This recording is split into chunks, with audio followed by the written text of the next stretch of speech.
You're listening to the Whole Church Podcast. Our efforts to educate and unite the church are made possible thanks to our sponsors on Patreon. Please consider joining them for $3 a month at patreon.com/the Whole Church Podcast, where you'll get tons of bonus content, as well as extra discounts to our upcoming convention, the Every Tribe, Denomination, and Tongue Convention in Chapel Hill, North Carolina, May 11th through 13th.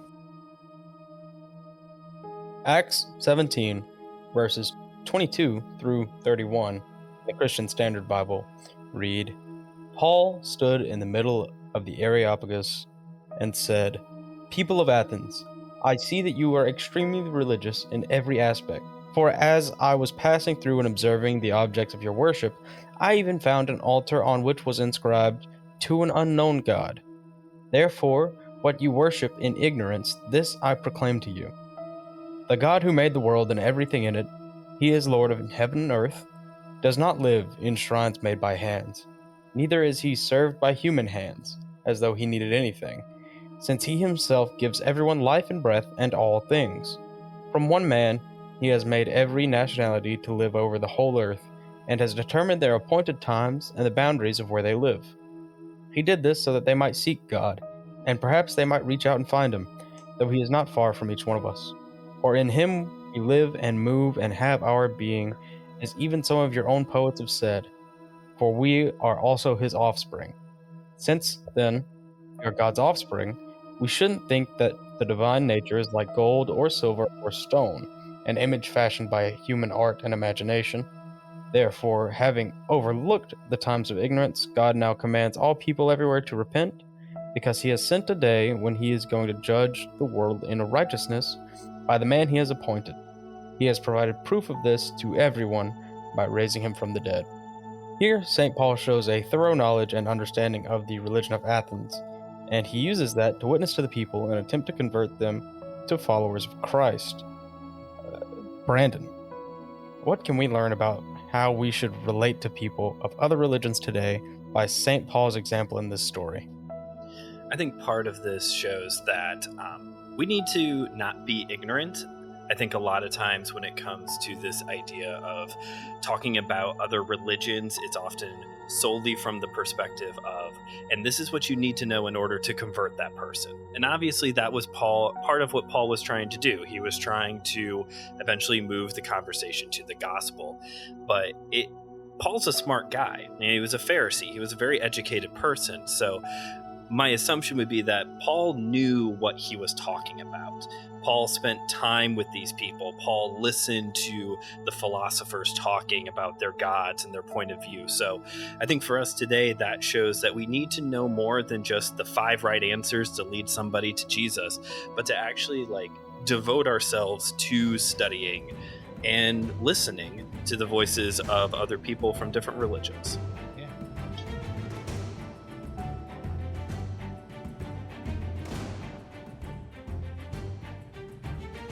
Hey everybody, welcome to the Whole Church Podcast, potentially your favorite church unity podcast. I am Joshua Knoll, I'm one of your hosts, and the reason they allow me on here is to explain to you all who you're really going to hear speak, who the real host of the show is. He is the man, the myth, the legend, the one who is responsible for the term rock star being founded, the one and only TJ Tiberius Von Blackwell, the rock star. How's it going? You're muted. Very well. Clearly, I am the world's greatest host. Yeah, indeed. And we are joined by a collection, because if you didn't know, this is the round table episode. I love these. These are fun. We have the Knight of the Round Table, the host of My Seminary Life, your favorite seminary student and guy with a cool beard, Brandon Knight. Hello. Yeah. It's, I added guy with the cool beard because I forgot to say traveling preacher, and I just knew there was another thing I was supposed to say. I mean, cool beard works too. I'm kind of working on the dad stash now. Also, I guess I should correct you on one thing. I'm done with school, so I'm not really the You're seminary done already? student.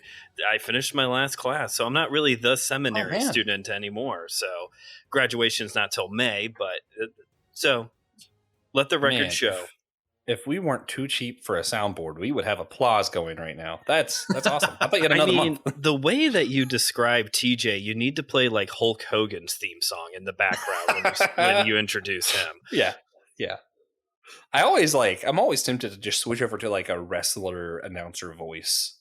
And in this corner is the greatest being known to this dimension.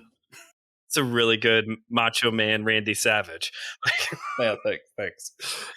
Also, other guests we have today, we have Christian Ashley of Systematic Geekology fame, as well as, I thought by adding that other thing would it give me time to remember your other podcast. What is it?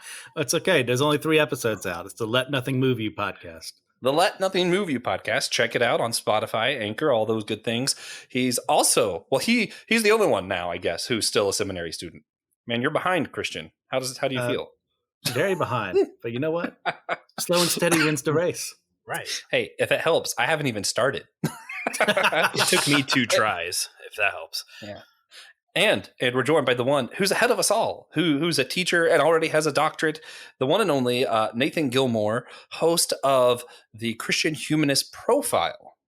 How's it going, Nathan? Going pretty well. I have not been a seminary student for 21 years now. Man, yeah. And it's because I graduated, not because they got around to kicking me out. I beat them to the punch. Yeah. So Brandon's got 21 years of podcasting to catch up. So Oof. Good luck. That's almost as long as I haven't been a seminary student. Nice. Yeah. Phenomenal. So, thank you. If you're listening, please consider checking out our convention website in the description below. Use code WHOLE for 40% off of checkout. We have a lot of cool stuff over there.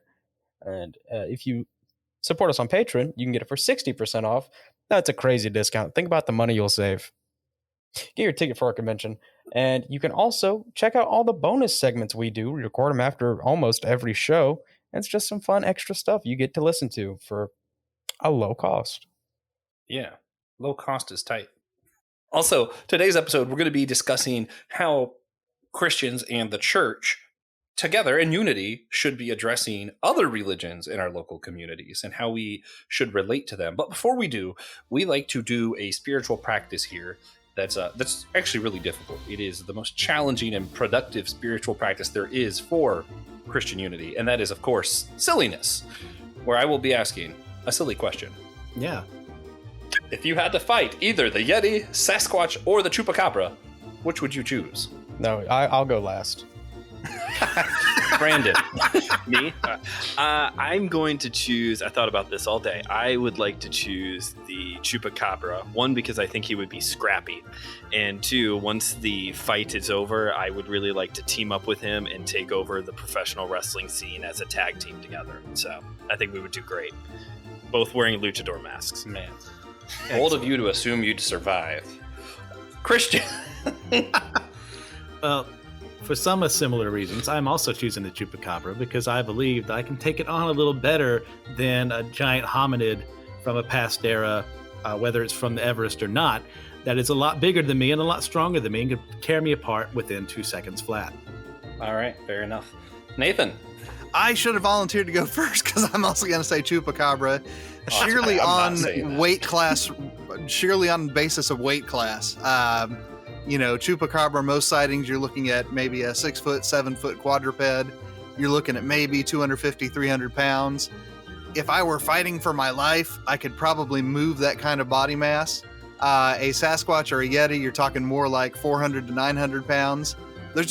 I'm not going to be able to do anything to an animal that big. So Chupacabra, just on the outside chance that the roulette wheel hits my number. Plus, with the Yeti, my entire frame of reference is Monsters, Inc., and I'm not going to fight that guy. He's super nice. Honestly, that's part of what I was thinking, too. The other reason I will not choose the Yeti is because no matter who you fight of these 3, you're dead. And I don't want my body to be found in the South or North Pole or whatever, Antarctica, wherever the Yeti's at. Himalayas. I don't want them to find my body. Come on. Do we need to have another cryptozoology episode on systematic ecology? Let's be a little bit rigorous with our cryptids. I despise the cold. I'm not going anywhere near the Yeti. I will never be near that thing. The Chupacabra, we went to a horror house about the Chupacabra last October. Make sure you I get saw all three what it does syllables to there. bodies. The guts are ripped out all over the place. I mean, it's not a pretty image. I don't want that to happen to me. If I'm going to die, I want to die in America. I'm choosing the Sasquatch. Yeah. Buddy, Puerto Rico is a part of America. It may not be a state. Nope. Oh, There's a territory. Shots fired. You know Shots what? fired. Isn't Chupacabra in Mexico, though? Also in Puerto Rico. The sightings originated in Yes, Puerto oh. Rico, have since then come across Central America Listen, and the southern listen. United States, which you would know if you got yourself educated.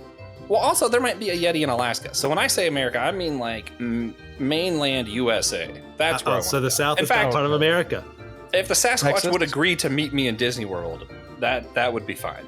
Texas, Arizona, New Mexico. That's fine. Yeah. This is actually because of our episode that Christian referenced with the what was it, cryptozoologist. Oh, nice. Yes. Anyway, I'm Yeah. choosing the Chupacabra as well. Why? You're welcome. Why, TJ? It's smaller, it's weaker. There's like a 60% chance it's just a rabid coyote. You're still gonna die. I'm not. I'm absolutely not gonna die to a coyote. Okay. Whatever. I'm dying in America. You guys have fun and wherever. So, for the actual episode, now that we're I don't know. Pass. Maybe we should stay on this a little. maybe we should just talk about cryptozoology. What do you guys think about molecular game? Anyway. Man. So last roundtable, Reverend Shana Watson mentioned that more Christians should visit either a synagogue or a mosque. Josh, would you like to explain to the listeners why it would be beneficial for us to do something like that? Yeah, I've actually have visited both a synagogue and a mosque. Not for the reasons that she was saying. Mine were more curiosity. What happens in this place? I had no noble cause behind mine at all. I was just curious. But I do think understanding other people's religions has unique value. I know of missionaries who use the Quran only to prove Jesus to people. You know, I know of for me personally, a lot of what strengthened my faith in college, you know, when you're questioning all this, is learning about Buddhism. You know, Buddhism teaches all life is suffering, all of the non-attachment stuff, which reminds me of my faith and how, yeah, that's right. Without this God piece, all life is suffering. If I don't learn to let go of things, my life is ruined. So I think it's valuable to help you understand your own beliefs from a different perspective, but I also think it's helpful to understand who you're witnessing to, how you're witnessing. I mean, going back to that verse with Paul, even, he was only able to have that sermon that you talked about because he knew the religion of the Romans. And, you know, when he talks about being Jew to the Jews, you know, a lot of times we just overlook that of, well, there was a racial divide between Jews and Gentiles. There's also a religious aspect that Paul's talking about there of understanding the Jews' religion. Paul did not believe a lot of the different types of Judaism. And yet we see in the book of Acts, he shaves his head bald and does this whole ritual that he doesn't believe in just to honor other people who do believe in that so that he's able to show them more about who Christ is. So I think there is even a level of doing different practices to show people that, hey, we respect you because you're a human. Hear me out. Let me tell you what I believe. So I think there's this level of respect. I mean, we talked about last week, I think it was, of when you defend your testimony, do it with, what was it? Reverence and something. There was another word. Wish I could tell you what it was. Bacon.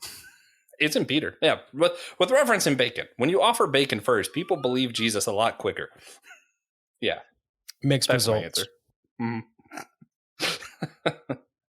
Yeah. So we were in John 14:6, Jesus makes this claim. He says that he's the way, the truth, and the life. That there's no other way to the Father except for through him. So when we're talking about other religions, we have to go back to this. Jesus makes some bold claims that he is the only answer. How do we understand that in context of this conversation? Christian. Well, this is the mic drop to end all mic drops as far as Jesus is concerned. He's the only way.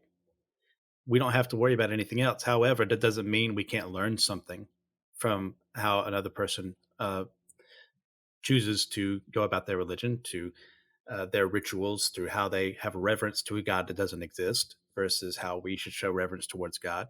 So this, like I said, this is the mic drop. It's over after this. He's either right or he's wrong. Nathan, yeah. Yeah, I mean, it is an answer to a question, but it's not a question about Zeus or Artemis or any of the other gods that would have been wandering around the Roman world, right? I mean, if you look at John chapter 14, this is part of the Last Supper, John's version of it. And, what the disciples are concerned with and what they ask him when he tells them that where I am going, you cannot follow, is, how is it that we can, join you then? I mean, we don't want to stop being your disciples. And his answer, is that, I am going to the Father. And they say, well, how can we get to the Father? What's on the table, and boy, that was a bad pun, is, how is it that we can continue to live with you, Jesus? And the answer is, I am the way and the truth and the life. And, no one comes to the Father except by me. And so, I mean, I think that, had Jesus wanted to have a discourse about, the different shrines that were in, different places in Palestine, and they certainly did exist. Sepphoris is, probably the prime example. It is a medium-sized Roman city with a Greek style theater. There would have been shrines to Dionysius there. Jesus, at least in the Gospels, the 4 that we've got, doesn't really address that. So, one of the things that I try to tell my students, because I teach the world religions class at Emmanuel College where I'm a professor, is that, I mean, definitely look to the places in the New Testament, and certainly Acts 17 is one of those places that talk about the gods that you encounter here and there. But, don't try to bend other passages towards that question. Instead, I mean, use the passages that are already addressing it. Yeah. So this is kind of a follow-up, but anyone can answer.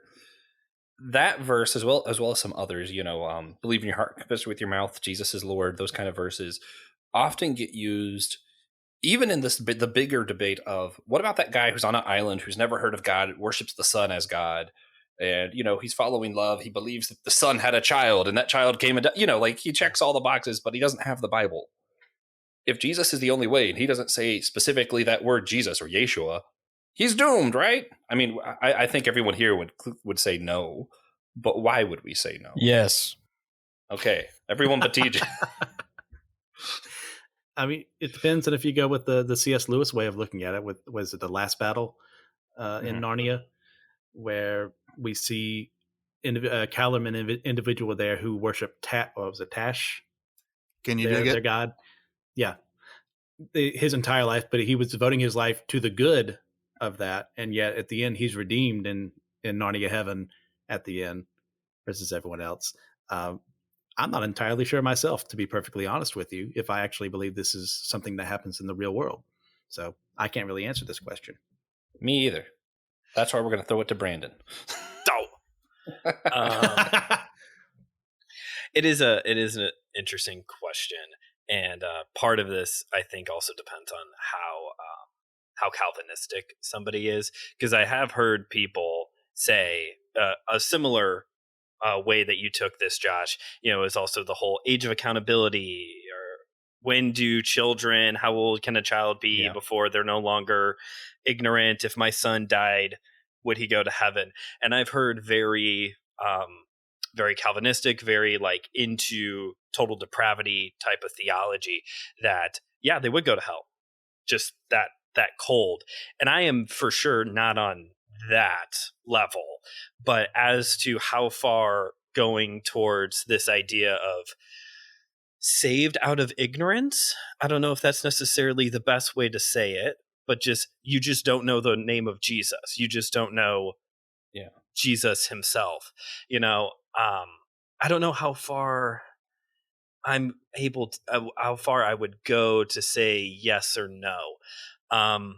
It's different with going back to the passage we had at the beginning with Paul. It was different with that because there is a chance that these people have heard of God or have heard of Jesus or whatever. Yeah. They have heard these names. We're talking about just pure ignorance here, or just pure you haven't been exposed to this yet. So yeah, I don't know. This is a hard question, and to me personally, this falls into the category a little bit of, if we're able to solve this, then we may be God. Like I think we are verging we are verging into a territory that we're just not really going to have an answer for. So maybe optimism is the best way to go. More people would probably be willing to default to just pure like pessimistic. No, they're going to hell. But maybe just a little bit of optimism of, I would like to believe so that God is benevolent enough that that person could be saved if they do check all the right boxes. Yeah. For me, it falls very much into the God's ways higher than our ways. And, he'll have favor on whom he'll have favor kind of stuff. Nathan, since you muddied the waters, I'm gonna throw it to you to clear the waters. Okay, yeah. I mean, I have become over the years what I'll call a Pauline Universalist. So, I mean, I'll go ahead and be bold and say, just as death entered the world through one person, so life comes through one person. And just as death comes to all, so life comes to all. It is God's, intent that all should come to faith. That's opening passage of 1 Timothy. The first two were Romans. There's also passages in 1 Corinthians. I mean, I think that, and, this is the Whole Church podcast. So listeners, none of this is TJ's fault. None of this is Josh's fault. This is their weird guest, Gilmore. But I think that, I mean, if you don't have Matthew in mind when you read Paul's letters, Paul seems to think that Jesus is actually going to save the whole world. So in what meaningful way is Jesus responsible for salvation? Is there a way he is? Oh, I mean, like I just said, I think St. Paul thinks that he saves the whole world. So, I mean, that's actually a pretty meaningful contribution, I think. But yeah, I mean, you look at, for instance, 1 Corinthians, chapter 15, especially, where St. Paul says that, I mean, in this age to come, which eventually he runs out of language to describe it and says, I wish I could remember the King James phrase for it. Whatever. Because it's such a glorious translation of what Paul says, but it's something along the lines of, but much better than this. I've just run out of words, right? But I mean, he does say along the way there that, I mean, in the age to come, Christ will be all and will be in all. And, again, for my money, not that my money buys much around here, but for my money, I mean, Paul, I mean, if you read him as meaning what he writes, for lack of a more delicate way to put it, actually thinks that Christ is, I mean, just super powerful, and, super efficacious. And in fact, he seems to think that, God will save first the Jews, the Judeans, and then all of the nations, to go back to Romans. So I know this wasn't supposed to be an episode about universalism, but, I mean, when we get into these questions, I mean, my tendency is to start going to literally, what did Paul write? Because I mean, when he is talking to those folks in Athens, right, in Acts 17, and quoting that poet from Crete, I mean, he is talking to them because he wants them to know the truth, right? And I mean, the impulse to say, I need them to know this because terrible things will happen when their hearts stop beating if they don't grant this. I mean, if it's there in the text, it is understated in the text at most. I think it's not there in the text. But I am derailing us, Josh. Take this in a different direction. I'm sorry. So I'm going to stop with follow-up questions after this, TJ. I'm sorry. Christian, because I know Christian is not a universalist, so I would like to get a couple different perspectives since this is the Whole Church podcast and we're doing a roundtable. Might as well take advantage. What ways, we talked about for you, Brandon, and I, it's a little muddier, but in what ways, meaningful ways, does Jesus play a role in our salvation?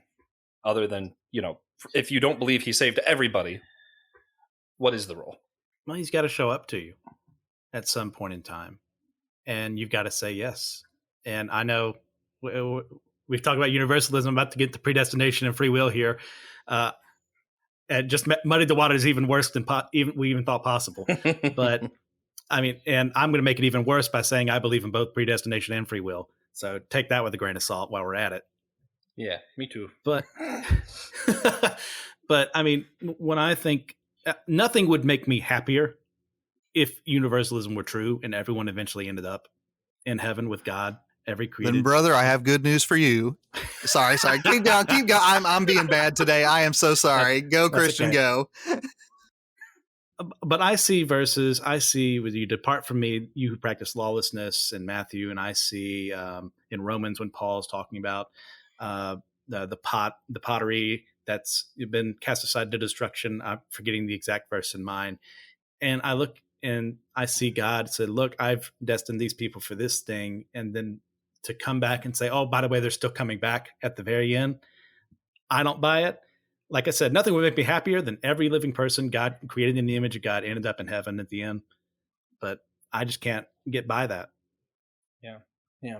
For me, I started I started going to a Lutheran church, and I started leaning more into this idea of a mystery.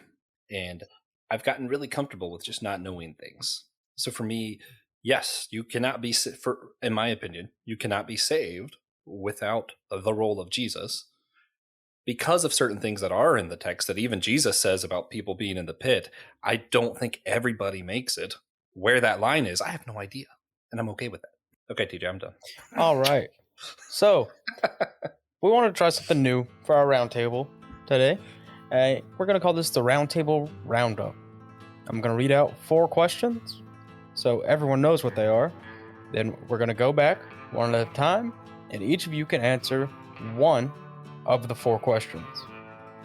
No one can respond or ask follow-up questions until after the roundup is complete. Some questions might not get answered, so is everyone ready to hear these 4 questions? How do we make sense of and approach those who believe in other gods and Jesus as a god, as many Hindu believers? Should we treat religions like Taoism, Buddhism, or Confucianism that have no beliefs on whether or not there is a god or any afterlife differently than religions that teach about other gods? Should we treat other Abrahamic religions like Judaism and Islam, who have a shared history of Abraham and the Old Testament, with a higher value than other religions?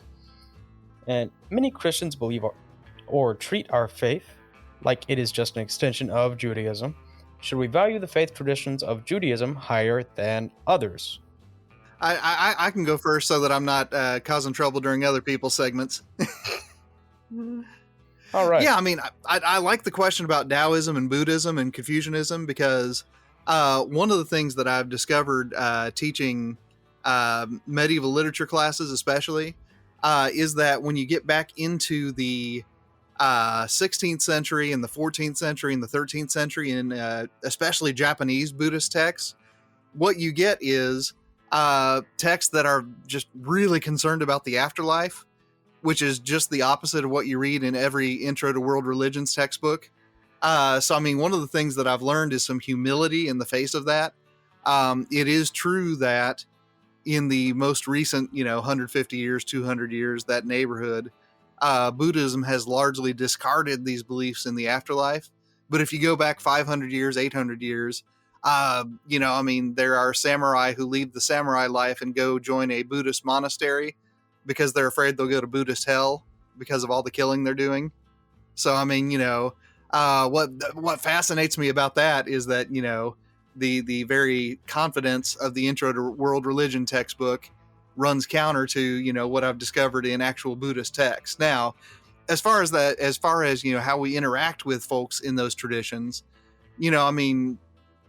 this kind of goes for a lot of traditions that we encounter.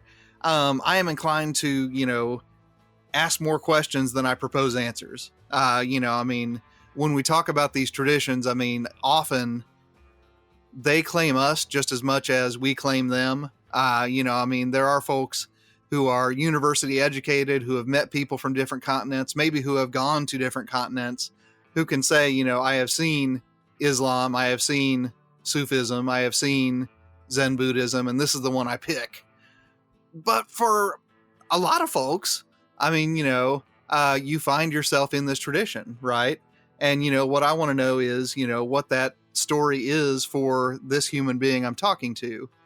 And I guess the thing I'll wrap up on is, I mean, you know how irritating it is when people say dumb things about what all Christians believe. And you want to say, oh, God, no, all Christians don't believe that. As the rabbis used to say, don't do unto others what you find hateful. Or even better, what a really good rabbi said, do unto others as you'd have them do unto you.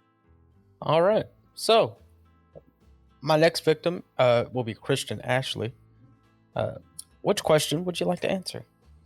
Okay, I think I'm going to take the Abrahamic religions one. And my answer to that is going to be yes and no. Because, number one, if we deny the importance of Judaism, we're idiots. We are utter morons. Because without that, we are not here today as we are. God chose specifically to go to the Jews first, to make them a nation out of all the peoples in the world. Didn't matter who. Could have been a Native American tribe. Could have been the Khmer. Doesn't matter. He chose them. And if we deny that fact, we're denying what he wanted and what he chose to do. Now, when it comes to Islam, well, here's your hot take. It's heresy.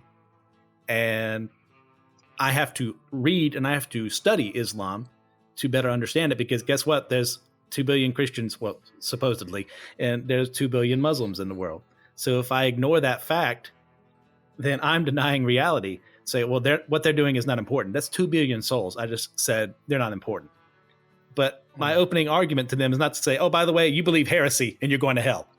That's a terrible way to engage with that. But I have to study the importance. Islam has been around for 1,400 years. Mm-hmm. And if I don't remark on the impact that has in the world, on the teachings that they have, or at least have a bare knowledge of the subject, and I meet a Muslim and I'm talking about Jesus and they say, well, what about this? I'm not going to be very useful. Yeah. All right. Brandon Knight. I'll take Taoism for 200, TJ. So, all right. So my take, I'm a martial artist, so take this with a pinch of salt. Everyone else got to say that earlier. And one concern that some Christians have when it comes to the martial arts is that it's evil, because a lot of martial arts do find roots and connection to Eastern mysticism philosophies. Very traditional Muay Thai is interlinked with Buddhism. If you are practicing Muay Thai in the Philippines, you are a Buddhist. Like that is how close it is. It's not like how it is here in the States with Muay Thai and MMA gyms. Anyway, so I have had a 20-year background in martial arts. I've been doing it as long as I've also been a Christian. And I have never been in a situation where I have had to compromise my religious beliefs for an Eastern practice religion. That being said, kind of as a extracurricular activity, I have read some of this stuff for my own just personal growth and development, specifically Taoism. I've done all very traditional style martial arts. So again, not the stuff you're learning in MMA gyms. And one of them is very closely linked to Taoism. So I've read some of the texts. I've dabbled in it, dabbled a little bit in Buddhism as well. And what I found interesting is similar to what has been mentioned earlier, that you do have these aha moments of, hey, that sounds familiar. I can't remember exactly how it was phrased in the literature I was reading, but when we often think about meditation from the Eastern practices, we think of the Om, empty your mind, let anything come in type of perspective. But from what I was reading in Taoism, there are elements of it that sound very similar to the Christian viewpoint of meditation, of, not just empty your mind and let anything come in, but be very focused on a thing and chew it over and think it over and turn it over and keep going over it until you have essentially mastered it in your mind, type of an idea. There's also a lot in their teachings, at least what I've gotten through, on like the true self. Now, that is something that can be taken a million different directions in New Age spiritualism. But I think there is an element of this even within Christianity of maybe not becoming your true self, but obviously becoming like Jesus. That sanctification process, that process of Aslan removing the scales from Eustace in Voyage of the Dawn Treader, that, emerging into who you are as a person, as a true human following Jesus as his disciple. And there is, when you read it as it is their perspective, yes, it's going to be different in application. But there are these application point moments where you can go, this is very similar to what I believe, maybe just painted a different color. And in all of this, whether we're talking about Taoism, Confucianism, Buddhism, any of the other religions, we are deceiving ourselves if we're just going to continue to think, well, that's over in Japan, that's over in China, that's over in Iran. Like, we live in a very diverse country now. You're going to run into somebody who may even look just like you that believes some combination of this and other things as well. So again, just coming back to what I was talking about earlier at the top of the episode, like we need to better educate ourselves. We need to wade in the waters a little bit. Christians need to stop yelling evil at everything and actually spend some time in the text, because it's a small world after all. You're going to run into somebody who thinks like this. Okay, Josh. Fire away. I'm trying to be very careful not to break the rule of responding to someone else. I would like to have said Taoism because it's like my backup religion, which is a phrase I could take from C.S. Lewis, who called his backup religion Hinduism. So I'll take Hinduism. I thought, for me, one of the interesting parts of it, a lot of people are like, oh, they have all these different gods, whatever. They believe that all of their thousands or however many, they don't even know what number of gods there are, which, again, a lot of Christians just make fun of, and I think that's very unhelpful. But they believe it's all just one God. These are all different aspects of him that have manifested in different ways, which is why some Hindus believe Jesus is God too. All of these things are God. I think it's important to address it differently, because if you're going in with this mindset of, oh, they believe in all these different gods and they're all wrong, and you're like, well, God's wrong, then you are partially saying that Jesus is wrong. And I think it's actually important to say, I too believe in a God that has different facets. I believe in a Trinity, and to go with it with this understanding of how they view God as having different parts, and even maybe thinking of it as how like the early Jewish people in the Bible who talked about, Jehovah Jireh and, Shalom Shalom, all of these things that are like different names of God, because even though that's not what they're doing, they're not doing different names, they're doing different gods that are God, confusing.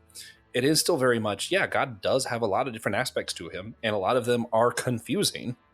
So I think, we should handle it differently by understanding that that's not what they're saying. What they're saying is actually a lot similar to what we're saying. It's those who believe in Judaism dislike both of us for the same reason. They think we both have multiple gods. They think Christians have 3 gods and Hindus have thousands.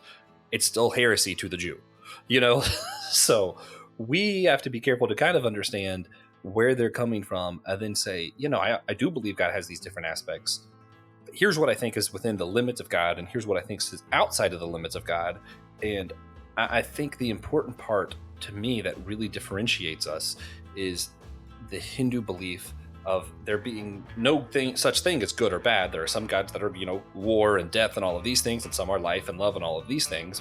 Whereas I do believe God has different aspects, but I believe all of those aspects are life and love and those kind of things. And humans falling from God is what caused death and sin and all of that. And focusing rather on first going to where we're the same, of God having different aspects, then going to that aspect of saying, no.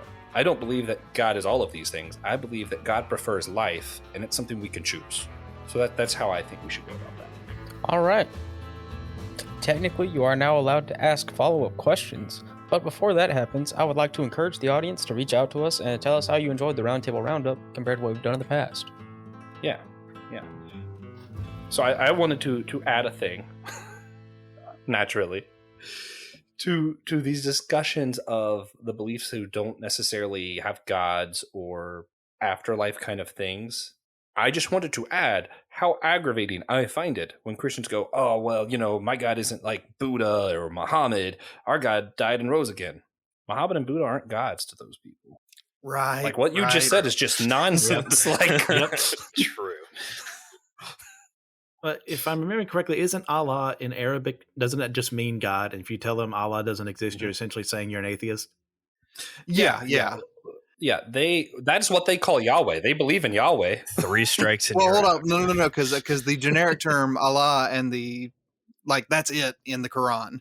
So the Quran doesn't assign to the Creator God a proper name the way that the Old Testament does. I say yes, but Islamic people, from my understanding, Islamic people do believe in the Old and New Testaments. They just don't believe that it's fully authoritative in the same way as the Quran. Right. So I was just trying to make the linguistic point, right? That, I mean, in the Quran, let me back that up. Yeah. In Genesis, you get the term Elohim, which is, roughly analogous with Allah, right? Which is, for lack of a better term, the generic term God, right?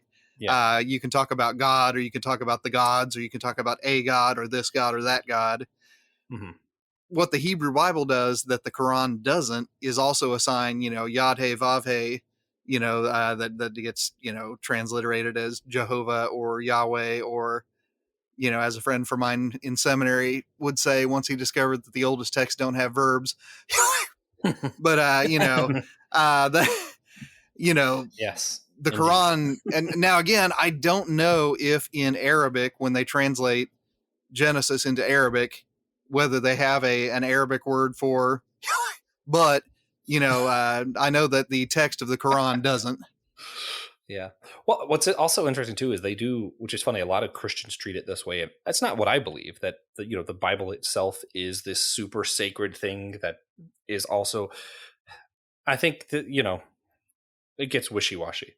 I'm not going to touch that, but I will say that Islamic believers do believe that the Quran, when in Arabic, is something that is particularly holy when it's in its original language.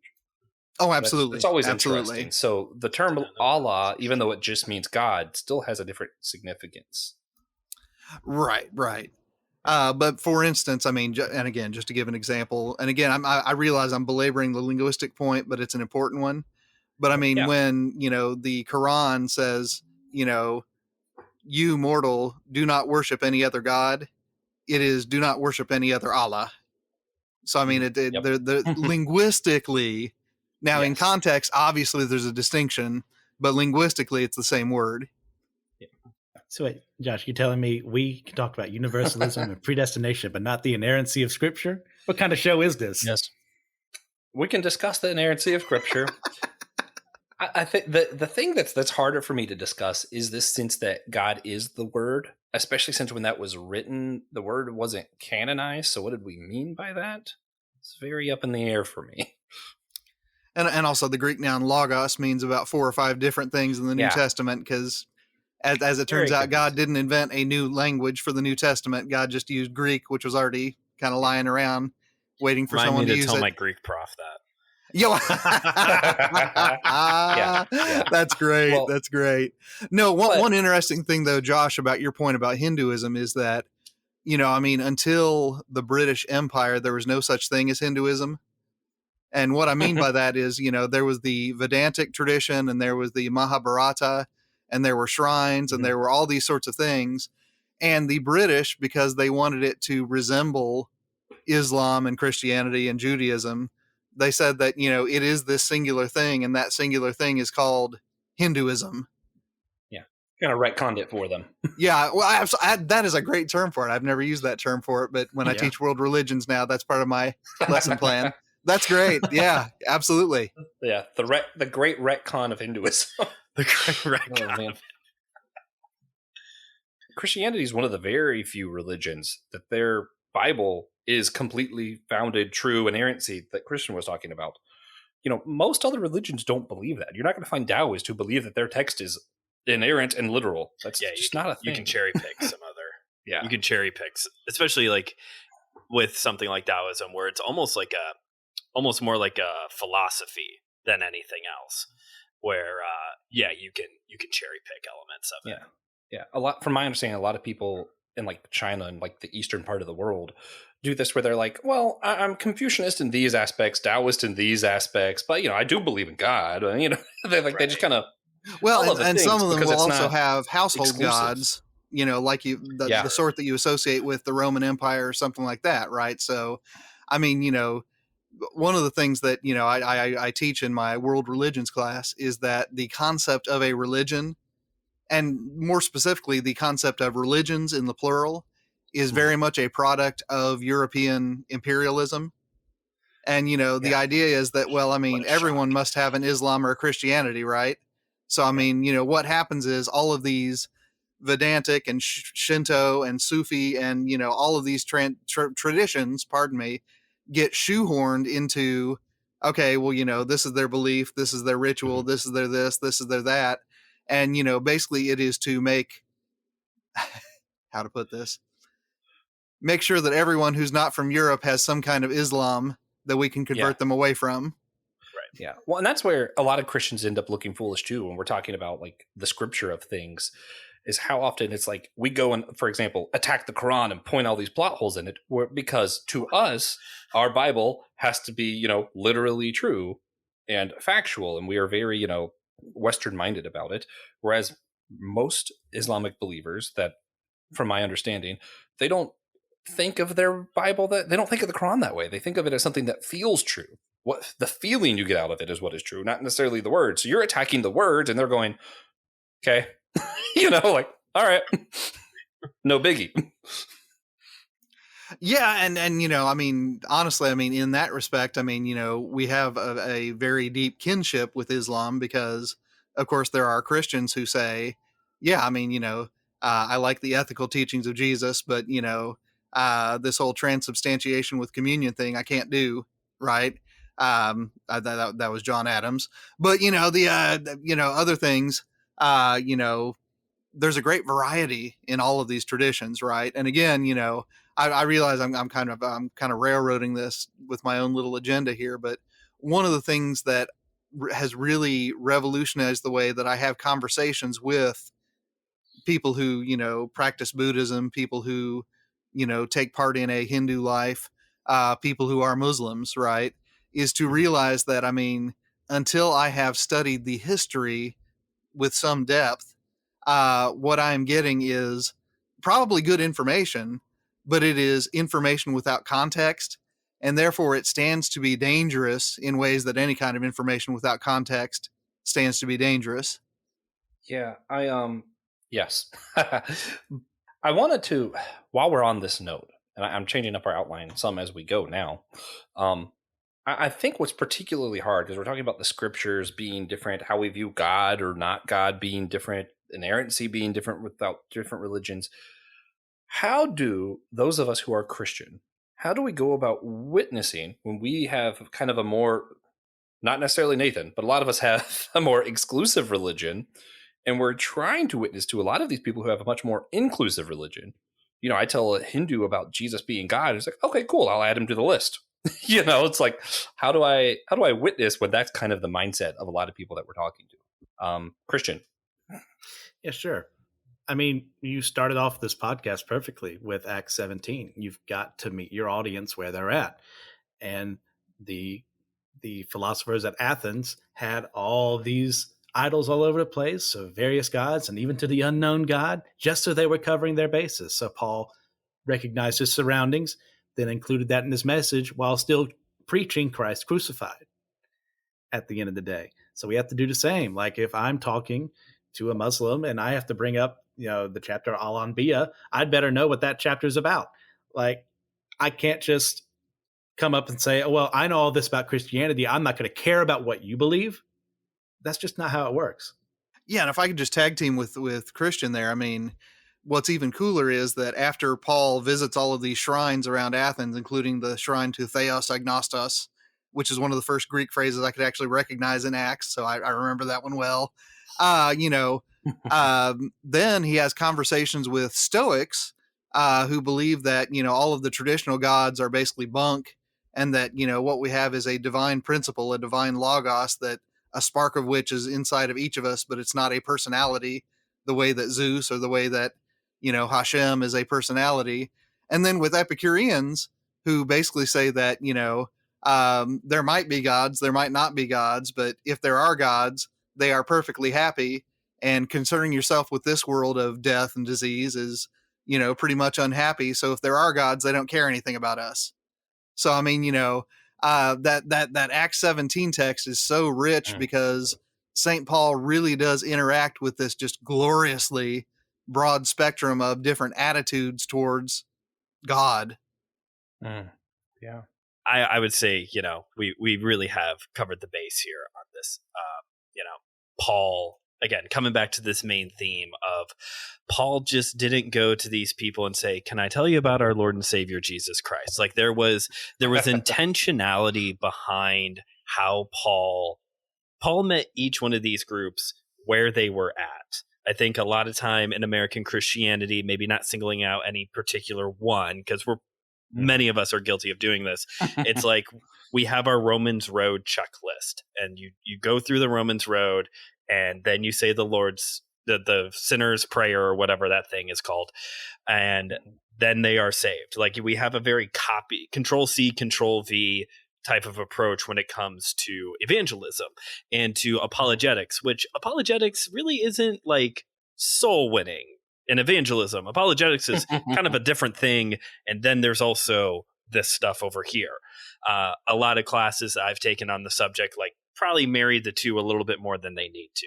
Anyway, but what we actually see perfectly from the example of Paul is this idea of meeting people where they are at and actually dialoguing with them, still standing for his faith, still standing for his convictions, still getting around to Jesus, but not trying to compromise things, but actually still bringing a little bit of value to, okay, you believe this, let's talk about this and get to down the road.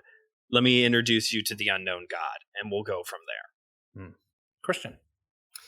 Well, just the chapter before this, when there's the earthquake in the jail, and the guard is about to kill himself because he thinks they've all escaped. What does Paul say to him to stop himself from killing himself? Say, "Hey, hold on there. Let's talk about the little baby that was born in the manger in Bethlehem." He doesn't open it up like that. He goes, "Don't kill yourself. We're still here." Yeah. It's okay to not open up immediately with the story of the gospel. Yeah. Bring yourself there eventually, but know where your audience is at. And it's a bit of an extreme example, but still, it helps us imagine how silly it would have been if he'd said, "Okay, look, so, however many thousands of millions of years ago, depending on who you believe, God created the heavens and the earth." And it's like, no, that's an awful thing to say. Like, this man needs help. And the best thing you can do right now is to say, don't harm yourself. Yeah, Paul, we're making a big deal out of what is actually like public speaking 101. Know your audience. Read the room, y'all. It does make a difference clearly, as Paul is demonstrating throughout the book of Acts, but it's also not that difficult. It's not that complicated. Just slow down and read the room a little bit, and we'll get to Jesus. Okay. Right. And to piggyback on what Brandon said earlier about, the fear of adopting, quote unquote, Eastern practices, right? I mean, it reminds me that Christianity at its root in the person of Jesus is a faith that, borrows stuff from other traditions, right? I mean, we've got an Aramaic speaking savior who gets written about in Greek using the languages of, or using the vocabularies, of mythology and of philosophy and of all sorts of other things. Fact of the matter is, if you try to pare away all of the so-called, and this is actually, I probably should use this for my pet peeve later, but that's for patrons. So if you want the full version, you got to subscribe. But way to if we tried to pare away everything that is cultural from Jesus, we would have nothing left. So what we are looking at, what's important is, how does Jesus redeem that which cultivates us, right? Everything is culture. How does Jesus redeem that? Yeah. So before TJ gets to some of our last questions, Nathan, this is specifically to you because we've kind of been talking around that universalist thing that you mentioned earlier. Is there a way, like for you, is it important that people believe in Jesus? I guess that's just the straightforward part. Absolutely. Yeah. Because Jesus is the one who frees us from the powers and principalities of this present darkness. So, I mean, for someone to become a disciple of Jesus and a witness to the gospel of Jesus means that that person has a human freedom that doesn't exist except that Jesus sets us free. So, I mean, my conviction is still that in the age to come, and again, I'm getting this largely from St. Paul, just as sin and death came into the world through one person and extends to all, so likewise life comes into the world through one person, extends through all. But in the meantime, while we are still here between the times, it is absolutely a gift for someone to disciple you in this way of being human that we call Christianity. And, are there certain modes of Christianity that, dehumanize us? Yeah. I mean, I've studied history and I try to be reflective about myself. But my conviction is still that to the extent that, we actually move with Jesus when Jesus tries to get us out of the way, then, we really are offering real liberty to people. And that's important. Yeah. Yeah. If it makes you feel any better, I've been accused of being universalist light. Just because I still believe, you have to have Jesus to reach that whole salvation thing. And I think there's a meaningful part of your act in accepting salvation. But I think we tend to underestimate the width and expansion of mercy, I guess. I think and I guess this is the most Lutheran part of me, is that I think it's Christ that does all the saving. Yes. Amen. Verily, verily. All right. So, well, with that said, Luther is the main bad guy in my doctoral dissertation, so I should say that is the most Lutheran part of me. Ish. I want to read that. Okay, TJ, get us back on track. So can it be dangerous to learn about false beliefs or to practice religious acts from another belief system that isn't Christianity? Christian? Yeah, yoga's bad. Agreed. Shut up. Moving on. Yeah, it can be. But first you have to know yourself. I can't remember the exact Sun Tzu quote, but know yourself, know your enemy. You'll never be captured in 1,000 battles or something like that. I completely butchered that. But it's the same premise of, what am I susceptible to that maybe this religion says is okay? Well, maybe I shouldn't explore that just yet. Let me work on that first and then explore it a little more. Like, it's okay to learn about other religions. It's okay to debate. Zoroastrianism has so many close parallels to Christianity and Judaism. Could one have ripped off the other? It's like, it's okay to study that and then to wrestle with that. Don't worry about doubting. It's okay. We've said it before. It's okay to doubt within reason. If it's not affecting yourself and the people around you, doubting is good. If it's not, seek help, ask questions, have people around you willing to look out for you. Same thing with this. It's okay to look into other religions. But at the end of the day, Christ is the answer. Yeah. Josh, what do you think?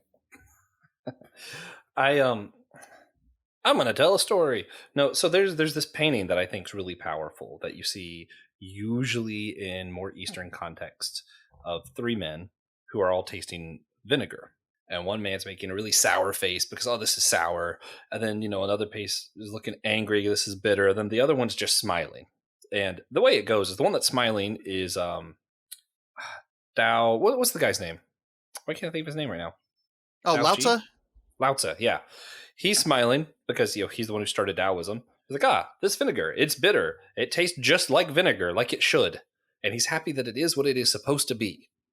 And the Buddhist tastes it and sees that it is suffering. It's bitter. And, wants to release himself of it. And then the other one would be Confucius, who's kind of tasted and it's like, this is gross. We need to add something to it. We got to structure this thing and fix it. And none of them are wrong about this thing. Now, I personally tend to lean more into Taoism of those three because I'm like, yeah, I enjoy life for what it is because God made life.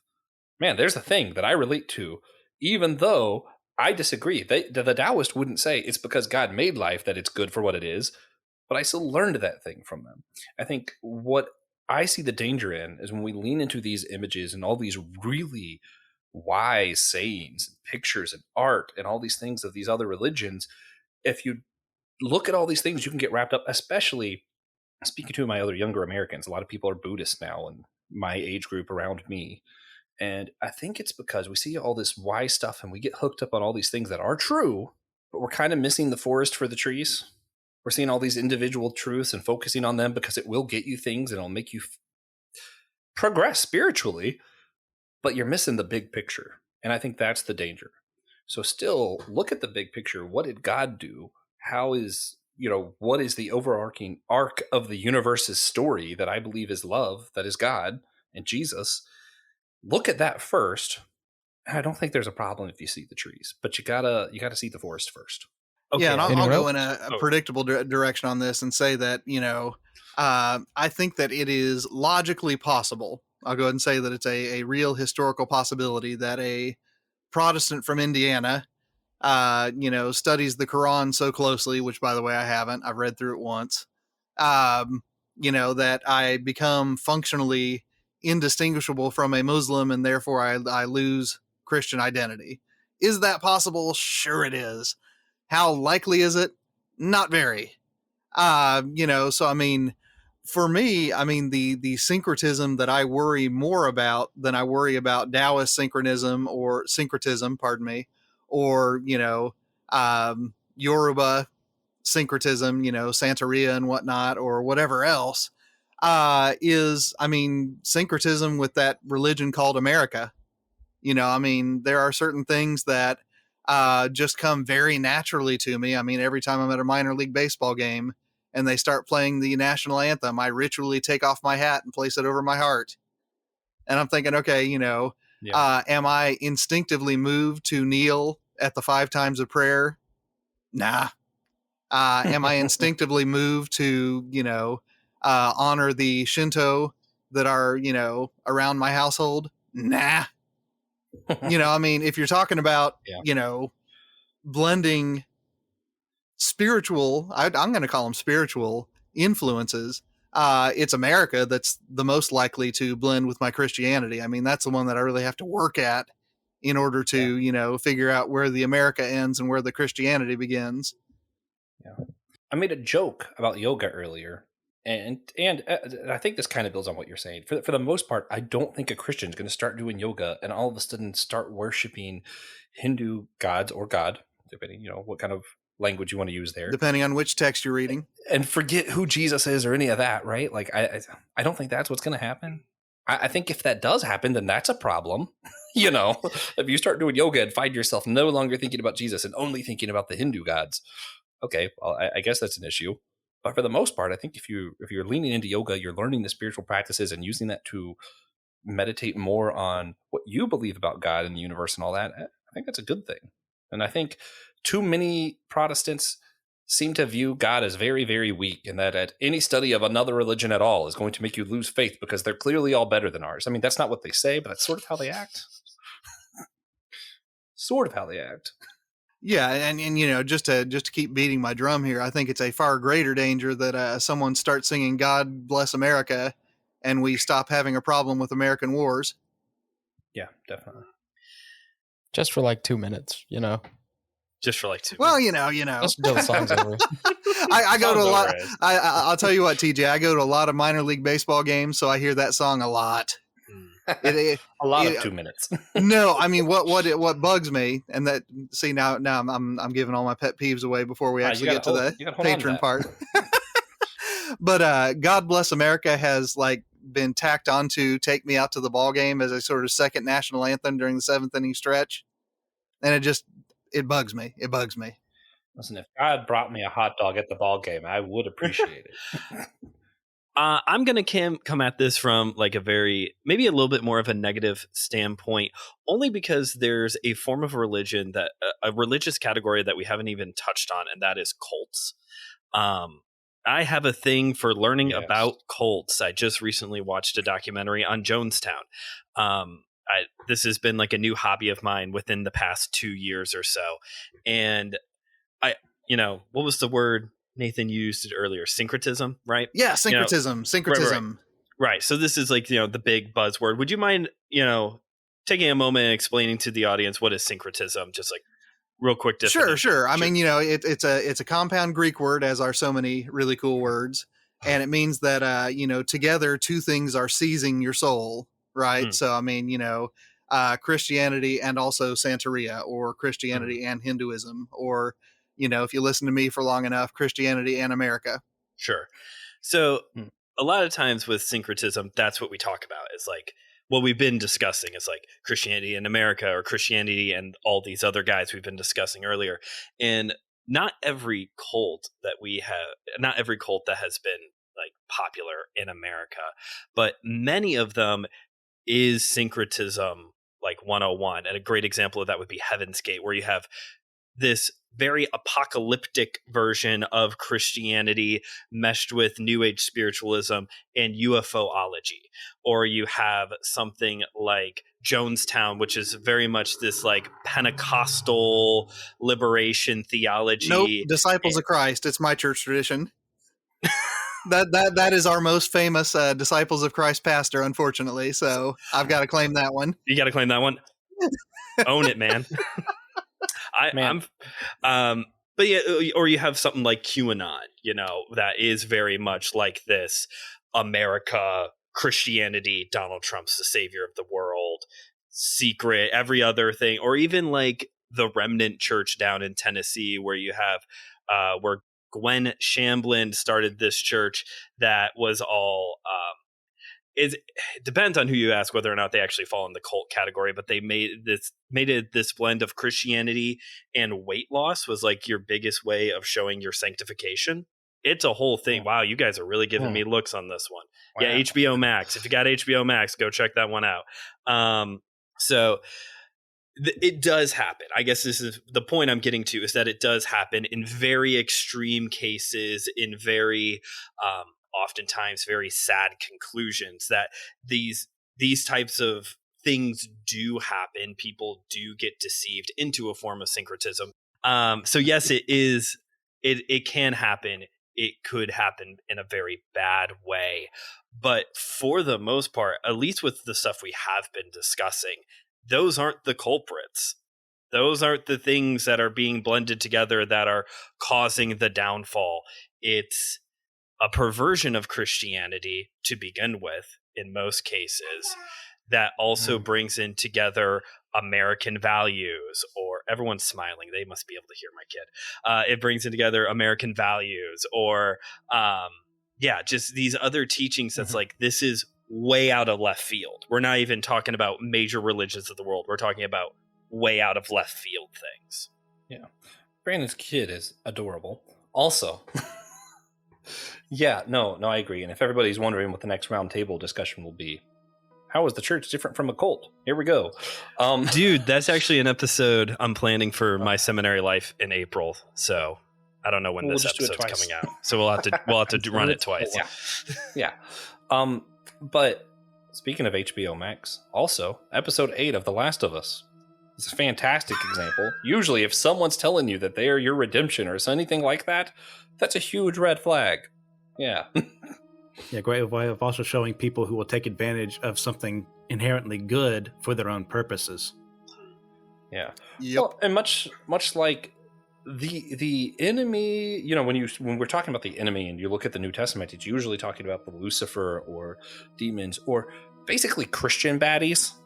You don't usually see the bad guy being, then Zeus came up and man, that was a tough one for me. Oh man. By the way, I knew a guy at work who worshipped Odin, like legitimately. He was an Odinist. I'm just going to set that one right there. Neo-pagans. They are a fun lot. He was a cool guy.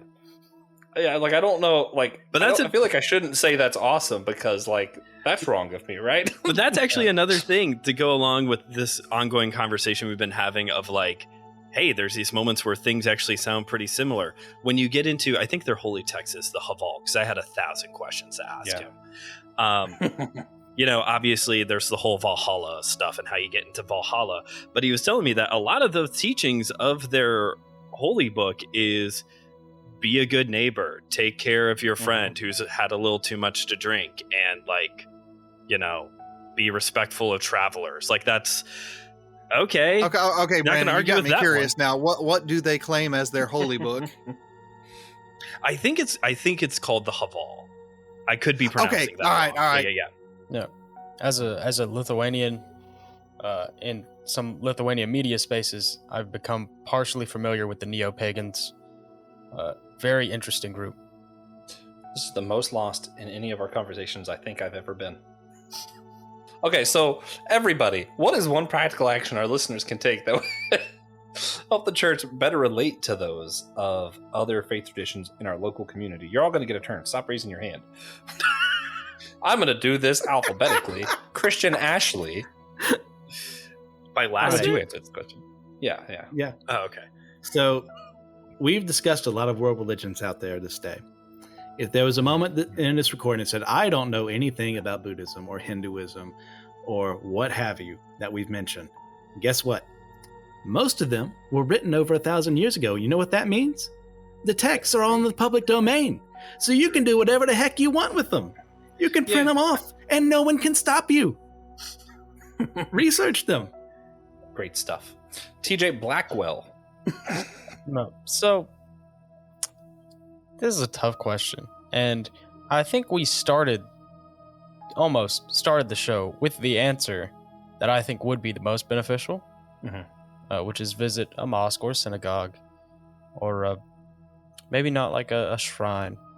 Yeah. Maybe not a neo-pagan shrine. I'm not sure that would be helpful, but if there's one available to you, check it out. Yeah. All right. Nathan Gilmore.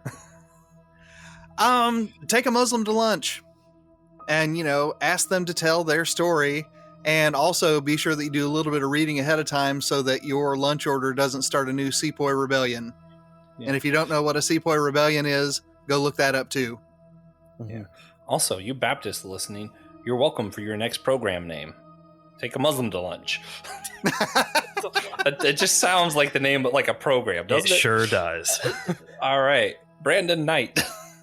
I'm going to piggyback a little bit off of Christian. As you are printing off stuff off of the public domain, I'm going to specifically call out, like I talked about earlier, Taoism, Buddhism, all of those, because what's cool about, you get this when you get into most religions, but what's cool about those or doing the martial arts is that you also get a taste of the culture a lot as well. A very general one to varying degrees, but just from not only are you educating yourself informationally, but experientially as well. That's the angle I'm going to take with this, is that as you get into these, you can experience to different degrees a different culture, and that's healthy. Yeah. And Noel is the last of this. The Last of Us. Ha! So I'm going to add on here. Usually, you hear a lot of times on the show, the practical thing is go talk to somebody who disagrees with you, whatever that. I'm going to say my practical action is going to be shut up more often. Stop assuming things and saying them. Stop saying, oh, you worship the god Buddha. You guys think this, but your god didn't die for you. That's just so stupid. Please stop. Just stop assuming things. Stop talking. Ask questions and listen. And shut up. That's my practical action.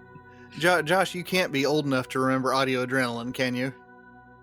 I recognize the name. Okay. I remember Audio Adrenaline. I hope he does.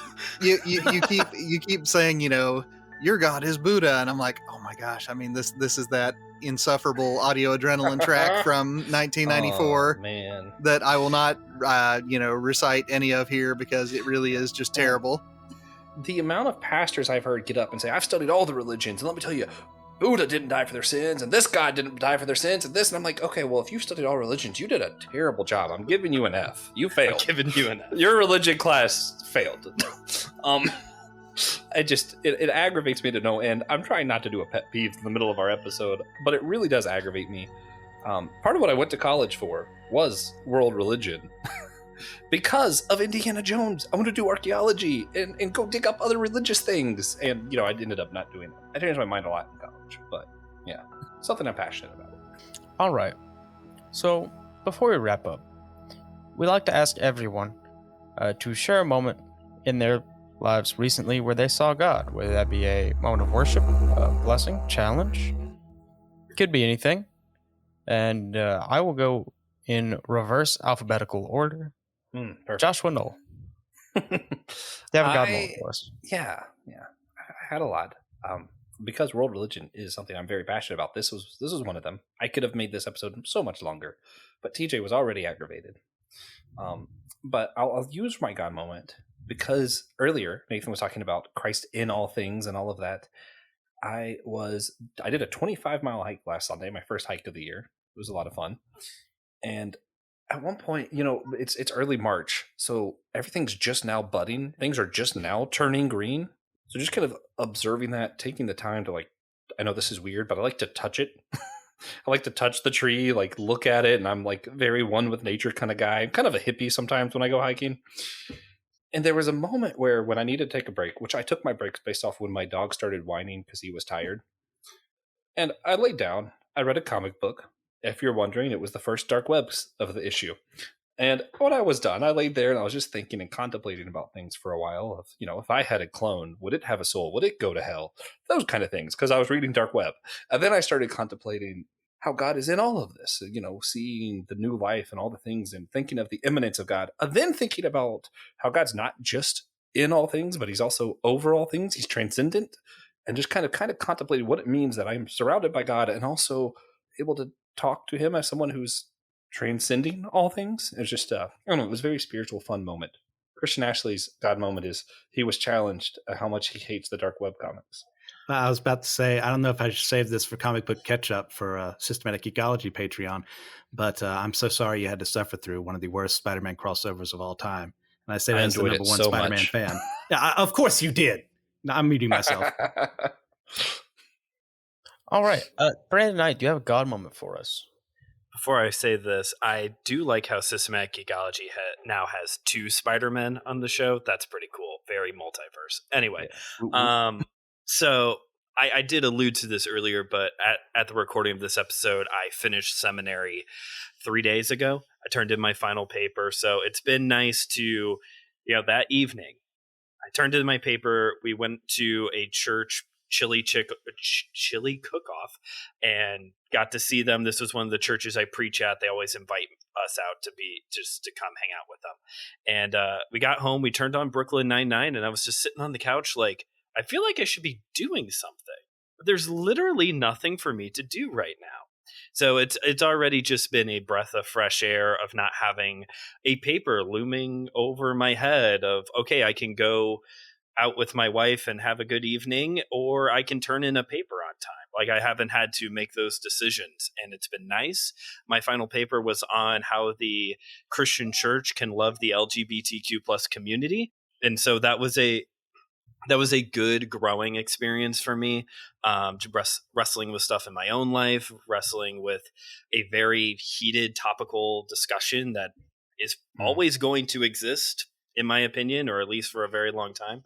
And so yeah, just being able to see God in rest, being able to see God in the end of something, and being able to see God in difficult theological discussions. So that's me. Amen. Awesome. Dr. Nathan Gilmore, do you have a God moment for us? I do indeed. Today, as we record, so it'll be a little bit in the past when this when this episode goes public, is my son Micah's 18th birthday. So I mean, he of course, is entering into a new stage of life, getting ready to go to college, doing all that kind of good stuff. I am now the father of a legal adult, which that I just 17 hairs just turned gray saying that out loud. But it's good. It's good. I mean, Kurt Vonnegut once wrote that getting old is like being a time traveler.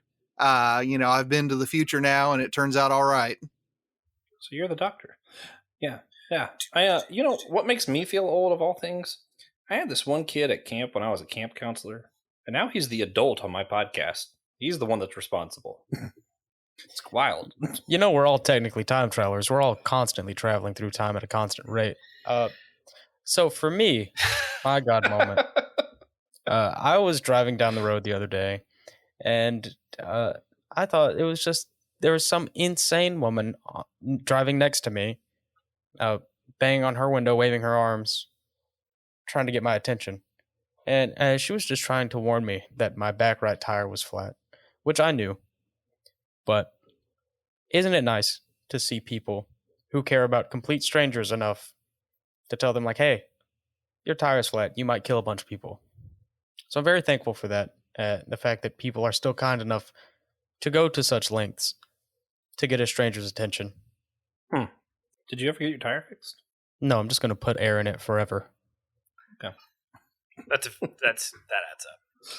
I did that, and then my tire got shredded. And then you got a new tire. Sounds right. And I had to get new tires. All right.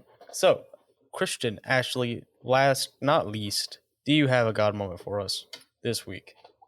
Well, I'm sure people are tired of hearing it, but I'm going to cheat like I always do and do more than one.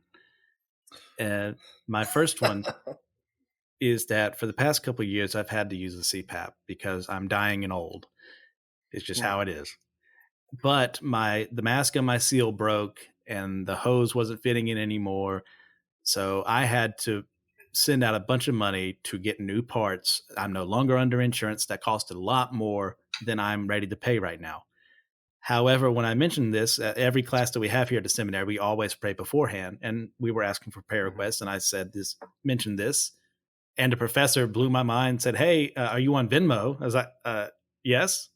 All right, here, I'm going to give you something. Everyone else here, if you feel led to, give some money to this man to help replace the money he lost for these parts. It's like, I was immensely blown away by the ability of people to care about someone. Like, I barely talk to anyone in class because I'm just one of those people. Yeah. But it was a very huge God moment to me to see how he can care for me through other people. The other one, we lost power here in Louisville for a couple of days. We had a major storm come through. So I lost power except for one outlet.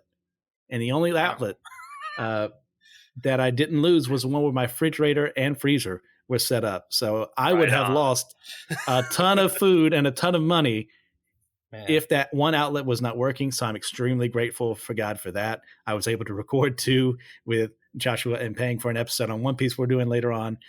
That wouldn't have been possible if that one outlet out of the 4 I have didn't work.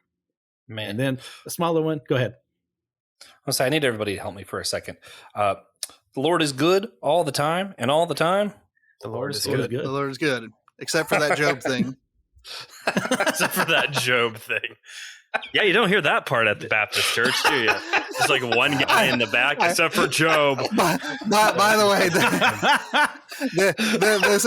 this is why my Christian college students always look my way, because I'm always liable to say something.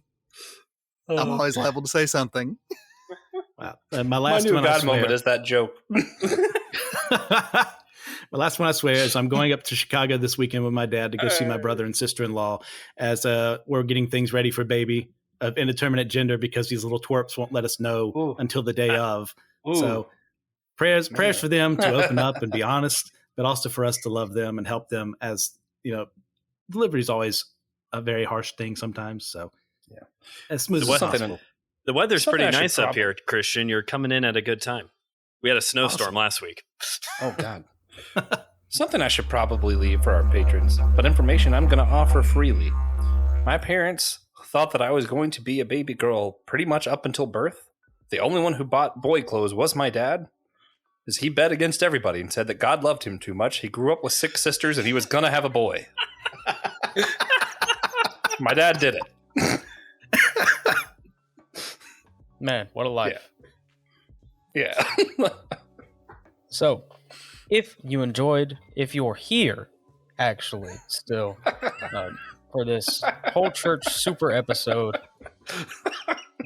please consider sharing it with a friend or a cousin. If an enemy, if you know anybody who will listen to this entire episode, show it to them. Yeah. And come to our convention. We're going to have food trucks, awesome guest speakers. It's going to be in Chapel Hill now. bit inconvenient for some of you, but I'll rent a bus and we'll all go together, So I think everyone here, but except for maybe Nathan, is going to be there. Also, Yeah, Nathan, Nathan you're hates welcome to us. come. I thank you for the invitation. I probably will be teaching, but I do appreciate the invitation. Yeah. yeah, I can get somebody to cover your days. Oh man. Well, guys, also, if you want to hear us, we've mentioned it a lot. We have another show where we talk about the intersection of faith and fandom, systematic geekology. You can go to systematicgeekology.org. You'll hear from me, TJ, and Christian. I'll have tabs under the host over there. Brandon's going to guest on a couple episodes. Soon we're going to be talking about ints. I'm back, baby. Arbor Day. Let's go. I just like talking about ints. Lord of the Rings all Come back day, I'm a next- buddy. Lord of the Rings fan. Mhm. I like Lord. Come back next week when we will be starting a mini-series on church liturgy and church services, starting with Brandon Knight. Then later with popular return guests like Pastor Will of the Lutheran Church, Father Jonathan Rasmini from Holy Trinity Orthodox Cathedral, and Reverend Keno Kennedy from the AME Zion Tradition. After that, we will have a couple of live recordings from our upcoming convention. And then finally, at the end of Season 1, Francis Chan will be joining us. Yeah. He doesn't know, I don't think. And if he listened to an hour and a half of this, he'll find out. He better have done that. Francis Chan is formally invited to be on the podcast. Yeah. We're coming for you, Francis. Okay. Oh, man. With the chupacabra. Full circle, send us home.